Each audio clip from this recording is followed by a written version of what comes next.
सच है कि जिसके हाथ में जब सत्ता की ताकत रही है उसमें अपने हिसाब से पत्रकारों को, पत्रकारिता को, अखबारों को, इलेक्ट्रॉनिक मीडिया को या अब डिजिटल मीडिया जो है, चूंकि डिजिटल मीडिया एक समंदर की तरह हो गया, अब उसमें कौन सच में पत्रकारिता कर रहा है, कौन पत्रकारिता कर रहा है, कौन चाटुकारिता कर रहा है, कौन पार्टी विशेष के लिए काम कर रहा है, ये कहना मुश्किल है।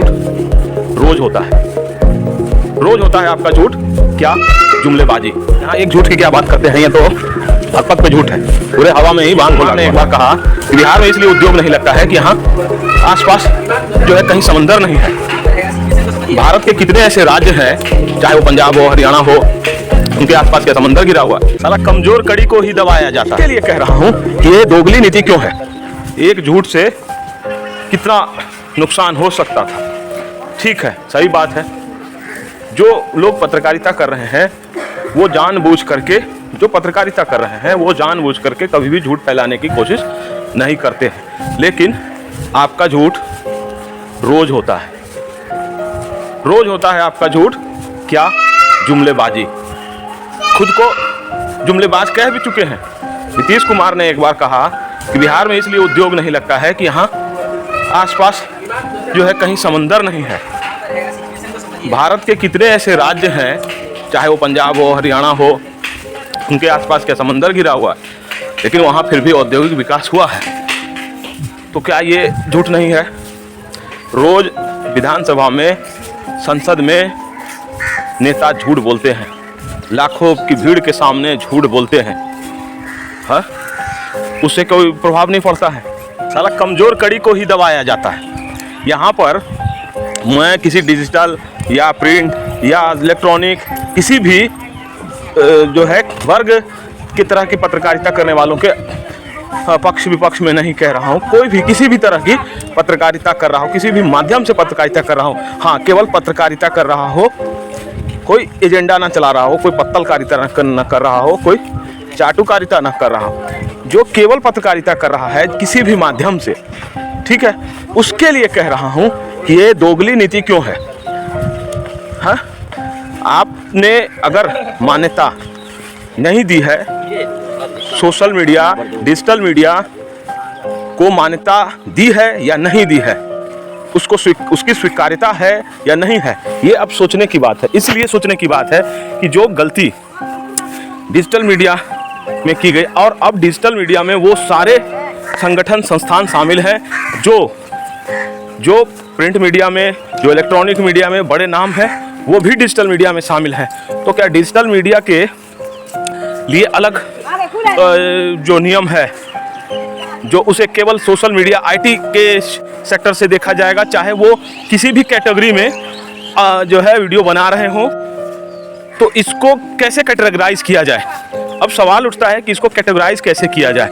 अभी जो तमिलनाडु बिहार के इशू पर, बिहारी मजदूरों के इशू पर जो एफआईआर दर्ज हुई है, उसमें जिन लोगों पर एफआईआर हुई है वो सभी लोग डिजिटल के क्षेत्र में काम करने वाले हैं, ऐसा कह रहे हैं। तो यानी कि आप डिजिटल के माध्यम से जो खबरों का काम कर रहे हैं उनको केवल आईटी एक्ट के तहत ही देख रहे हैं, न कि पत्रकारिता के लिए जो नियम केस होता। अगर केवल गलत खबर फैलाने के लिए केस होता तो सबसे पहले प्रिंट के या जो बड़े दूसरे डिजिटल के संस्थान हैं उन लोगों ने उसको प्रसारित किया। तो यहाँ पर आकर के अलग अलग नियम हो जा रहा है। इसको क्लेरिफाई करना पड़ेगा। डिजिटल में भी आप किसको पत्रकारिता करते हुए मानेंगे और किसको जो है केवल यूट्यूबर के तौर पे मानेंगे। माध्यम, मंच कोई भी हो सकता है, तो इसका एक कैटेगराइजेशन होना चाहिए। बात रही कि झूठ के लिए केस, झूठ तो आपसे जो हमारे छोट भैया नेता से लेके और बड़का जो नेता है, क्या कहते हैं, प्रधान सेवक तक, सारे लोग झूठ की ही खेती करते हैं, लेकिन और दिन रात उनके खिलाफ क्यों नहीं केस करते हैं। क्यों? विधानसभा में खड़े होकर के विजय सिन्हा ने, भाजपा के विजय सिन्हा ने इतना भाषण दिया, भाजपा वाले ने इतना ट्वीट किया, इतना ज़्यादा ट्वीट किया है, और उसका एक नतीजा, इम्पैक्ट, दबाव बनाया सरकार पे, वो कहाँ गया।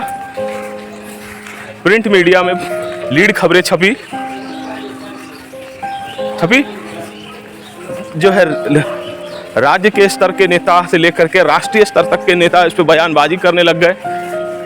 और सुबह शाम झूठ, एक झूठ हो तो बोलते कहा जाए, पूरी झूठ की बुनियाद पर ही टिकी हुई है राष्ट्रीय नेताओं की बुनियाद।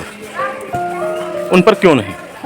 ये भेदभाव का नाम नहीं लेता हूँ, किसी व्यक्ति विशेष, किसी संस्था विशेष, किसी भी यूट्यूबर विशेष का नाम नहीं लेता हूँ, लेकिन इसमें क्लियरिफाई करना चाहिए सरकार को, या इस क्षेत्र में जो भी लोग काम कर रहे हैं उनको इस बात को गंभीरता से सोचना चाहिए कि आप पूरे दिन मेहनत करेंगे, आप पूरे दिन सच बताने का प्रयास करेंगे, और यदि आप किसी झांसे में आ गए, और ऐसा नहीं है, पर हर माध्यम से जो पत्रकारिता होती है वो कभी न कभी क्या अक्सर गलत जानकारियां छपी। मैं तो 18-19 साल अखबार में ही था और अक्सर जो है इसका सामना करना पड़ता था। यहाँ तक इतना तक हो जाया करता था कई बार कि जो आदमी जीवित नहीं है उस आदमी का भी बयान छप जाया करता था। इस चीज़ का भी मैंने सामना किया है, मतलब वर्णन नहीं कर सकता हूँ।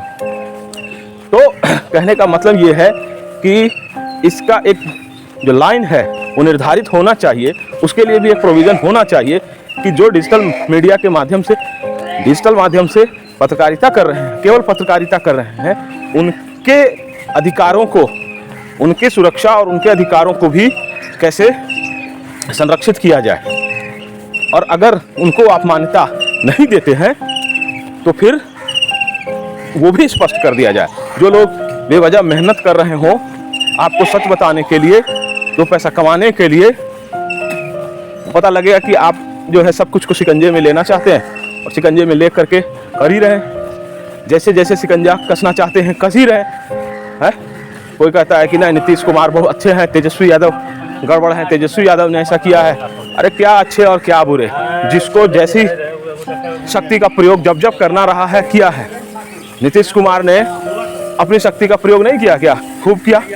नीतीश कुमार ने भी खूब किया। पहले जब मैं अखबार में काम करता था तो पहले क्या होता था कि IPRD जो है जनसंपर्क विभाग का हर जिला के स्तर पर विज्ञापन जारी करने का अधिकार होता था DM के स्तर से। नीतीश जी जब से सत्ता में आए उन्होंने उन सब अधिकारों को छीन करके मोटा मोटी वो अपने पास यानी कि पटना मुख्यालय में रख लिया। और एक इंसिडेंट बताता हूँ मैं, बहुत मज़ेदार इंसिडेंट है। 2010 के विधानसभा चुनाव की बात है। समस्तीपुर में मैं पोस्टेड था और उस समय जो IPRD के मिनिस्टर थे, जनसंपर्क विभाग के मंत्री थे, उनसे संबंधित बात है। आपको मालूम है कि चुनाव के दौर में अखबार विज्ञापन के लिए नेताओं के पीछे पीछे जाते हैं, रहते हैं। तो उसी क्रम में जो है बहुत सारे विज्ञापन नेताओं का पीछा सुबह शाम चलता है। तो वो जो मंत्री जी थे, मंत्री जी को मैंने कभी संपर्क नहीं किया था, न फ़ोन से न किसी भी तरीके से नहीं। वो किसी दूसरे अखबार में भी विज्ञापन नहीं दे रहे थे और मैंने भी इसीलिए नहीं मांगा। लेकिन एक दिन दैनिक जागरण अखबार में उनका एक विज्ञापन छपा। उनका विज्ञापन छपने के बाद मैंने अपने साथी से कहा कि आप जाइए और आप भी जो है उनसे विज्ञापन के लिए अप्रोच कीजिए। भाई जब तक तो किसी को नहीं दे रहे थे तो कोई बात नहीं, लेकिन अगर किसी अखबार को दिया है तो अपने अखबार को भी मिलना चाहिए, आप अप्रोच कीजिए। भाई साहब वो गए, वहाँ से लौट के आए।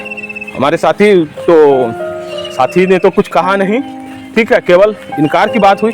लेकिन पटना से और मुजफ्फरपुर से यूनिट हेड और पटना से जो है मार्केटिंग हेड, इन लोगों का फ़ोन आने लग गया मेरे पास कि आप उन पर दबाव विज्ञापन के लिए मत बनाइए।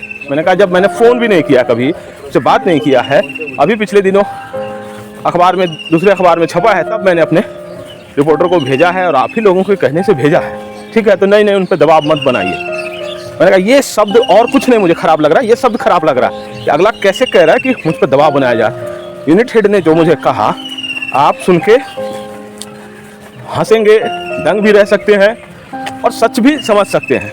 उन्होंने कहा कि वो उनसे क्या विज्ञापन लेना है, वो क्या विज्ञापन देंगे, जिस विभाग के वो मंत्री हैं, उस विभाग में अखबार को कमीशन देना पड़ता है विज्ञापन जारी करवाने के लिए। कमीशन का शक्ल कुछ भी हो सकता है, समझ रहे हैं, गिफ्ट भी हो सकता है, कुछ भी हो सकता है। तो इसलिए आप सच्चाई को समझ ही रहे हैं, तो आप कृपया उनसे जो है न करें। आप इससे अंदाज़ा लगा दीजिए कितनी दफ़ा ऐसा हुआ कि जब मनोनुकूल नहीं हुआ, नीतीश कुमार जी के मनोनुकूल नहीं हुआ, तो सरकारी विज्ञापन रुका। ठीक है।